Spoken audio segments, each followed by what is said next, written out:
గౌరవనీయులు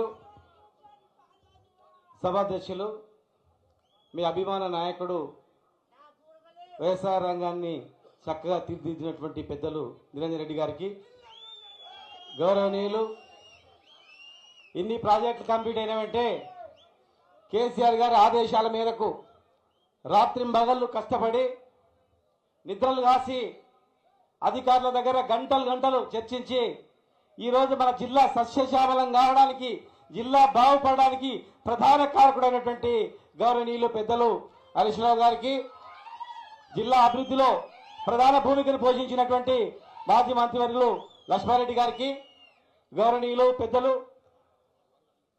మాజీ ఐపీఎస్ అధికారి ఒక గొప్ప పేరున్నటువంటి మా నాయకులు ఆర్ఎస్ ప్రవీణ్ కుమార్ గారికి, పెద్దలు శాసనసభ్యులు విజయుడు గారికి, ఎమ్మెల్సీ నవీన్ రెడ్డి గారికి, మాజీ శాసనసభ్యులు ఆల వెంకటేశ్వర రెడ్డి గారికి, హర్షవర్ధన్ రెడ్డి గారికి, అంజయ్ యాదవ్ గారికి, చిట్టెం రామ్మోహన్ రెడ్డి గారికి, ఇంకా మాజీ చైర్మన్లు శ్రీనివాస్ రెడ్డి గారు, ఇంతియాజ్ గారు, ఎర్రల శ్రీనివాస్ గారు యువ నాయకుడు, శ్రీనివాస్ యాదవ్ గారు, వాళ్లే నాయక్ గారు, తిరుపతి రెడ్డి గారు, అదేవిధంగా ఇక్కడ ఉన్నటువంటి పెద్దలకు, వేదిక ఉన్నటువంటి నాయకులకు, హనుమంత్ గారికి, మన ఇబ్రాహీం గారికి, పెద్దలందరికీ పేరు పేరు నమస్కారం. ముఖ్యంగా ఈ గ్రామ పెద్దలకు పట్టుదలతో ఎవరికి భయపడకుండా 100 రోజులు కాదు 1000 రోజులైనా దీక్ష చేస్తాం, మీరు అండగా ఉంటే ఎవడన్నా వస్తే బద్దలు కొడతామని చెప్పి ధైర్యంగా దీక్ష చేస్తున్నటువంటి మీకు పాత్రికేయ సోదరులందరికీ పేరు పేరు నమస్కారం. ఈరోజు హరీష్ అన్న గారు ఏమడి మా నిరంజన్ అన్నమడి వస్తుంటే ప్రాజెక్ట్ కట్టక ముందు సర్వే చేసినప్పుడు ఇదే దారిలో వచ్చినప్పుడు ఎటు చూసినా ఇటు చూసినా అటు చూసినా ముండ్ల చెట్లు తప్ప వేరే పంటలు మాకు కనపడలే. ఎక్కడైనా చెరువు ఉంటే చెరువు కింద అక్కడ కనిపించేది. ఎంత ధరనా అంటే 1,00,000, 2 లక్షలు, 3 లక్షలు అని చెప్పేది అంతే.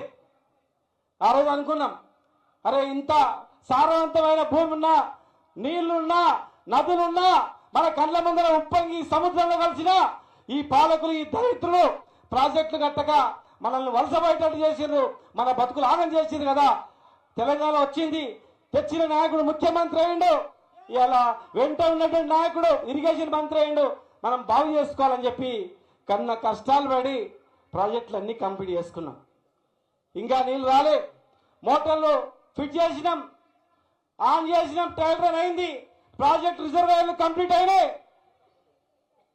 ధర భూములు పైకెక్కినాయి. ఎక్కడ చూసినా ₹1 కోటి, 30 లక్షలు, 40 లక్షలు అని. భూమి లేని వాళ్ళు కూడా అన్నా నాటేయడానికి పోతే కూడా ₹50 లేకుండా ఇవాళ ₹1000 ఇస్తున్నారు, మేము బతుకుతాం ఇక్కడనే, ఇక వలసవం బతుకుతాం అనేటువంటి భరోసా కలిగించినాం. మీరు మాయమాటలు నమ్మి మళ్ళా కాంగ్రెస్ చేతిలో పెడుతుంది. 70 ఏళ్ళు ఈ రాష్ట్రాన్ని ముంచినటువంటి పార్టీ చేతిలో, మనల్ని ఆగం చేసిన పార్టీ చేతిలో మళ్ళా మోసపోయి ఓట్లు వేస్తే చూడండి, 2.5 సంవత్సరాలు అయింది. ఈ 2.5 సంవత్సరాల్లో కనీసం మోటార్లను ఆన్ చేసిండ్రా? కేఎల్ఐ ఈరోజు మాట్లాడతారు, పాలమూరు రంగారెడ్డి జిల్లా ప్రాజెక్టు జూరాల నుంచి తీసుకురాలి.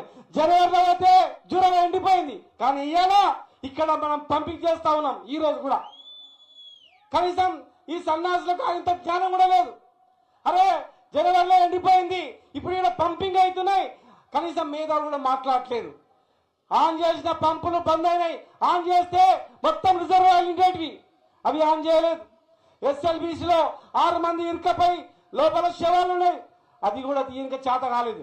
ఇరిగేషన్ మంత్రి మహబూబాబాద్ జిల్లాకు వస్తే ఒట్టంలో పంపులు ఉనిపోయామంటే కనీసం తొంగి కూడా చూడలేదు. వీళ్ళ ఈ రాష్ట్రాన్ని బాగుపడే చేసి వీళ్ళ మా జిల్లాను బాగు చేసేది ఒక్కసారి ఆలోచన చేయాలా. ఇలా రైతులు ఎంత కోసం ఉంది, రైతులు కన్నీరు పెడతా ఉన్నారు.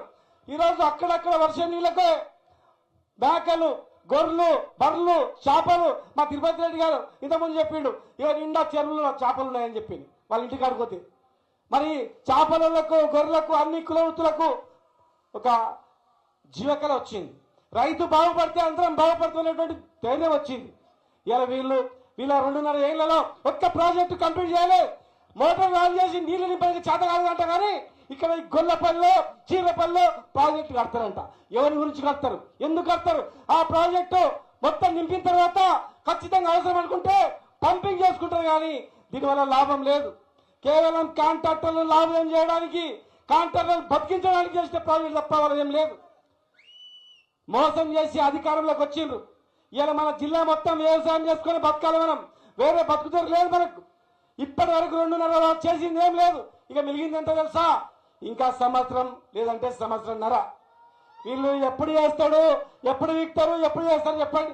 వీళ్ళ వల్ల అదే పని కాదు. ఈడ ఏం బీకలే కానీ కేరళలో ఏం చెప్తున్నారంటే తెలంగాణలో రైతు బంధు మొత్తం ఇస్తున్నామని చెప్పారు. ఇస్తున్నారా? తెలంగాణలో 4,000 రూపాయలు పెన్షన్ ఇస్తున్నామని చెప్తున్నారు. ఇస్తున్నారాక 2,000 చేసిండ్రా? కానీ కేరళలో చేసినామని చెప్తున్నారు. ప్రతి మహిళకు 2,500 ఇచ్చినామని చెప్తున్నారు. ఇచ్చిండ్రా? కళ్యాణ లక్ష్మిలో తులం బంగారం ఇచ్చినామని చెప్తున్నారు. ఇచ్చిండ్రా?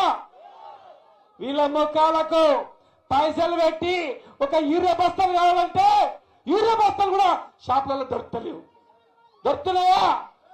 పైసలకి యూరియా బస్తాలు దొరకపోతే వీళ్ళు ఏం చేస్తారు? కనుక మిత్రులు కూడా చెప్తున్నా, మనందరం ఐక్యం కావాల్సిన అవసరం ఉంది, నడుం బిగించాల్సిన అవసరం ఉంది. మన గురించి రేయింబగలు కష్టపడినటువంటి కేసీఆర్ గారు, హరీష్ రావు గారు, కేటీఆర్ గారు, నిరంజన్ రెడ్డి గారు, లక్ష్మణరెడ్డి గారు, మేం ఖచ్చితంగా ఈ జిల్లాను బాగు చేసేది ఈ వేదిక ఉన్నటువంటి నాయకులు మేమే. వీళ్ళు కాదు, వీళ్ళ యొక్క ప్రాజెక్టు చేయలేదు, ఒక్క ఉద్యోగం ఇవ్వలేదు. వీళ్ళు చేసేది అక్రమ కేసులు తప్ప ఏం లేదు. ఎవ్వరు కూడా కేసులకు భయపడకండి. ఏ కేసు పెట్టినా మన ప్రభుత్వం వస్తుంది, వచ్చిన నెల రోజుల్లోనే వీళ్ళు పెట్టిన కేసులు మొత్తం కూడా ఖచ్చితంగా మాఫీ చేస్తాం.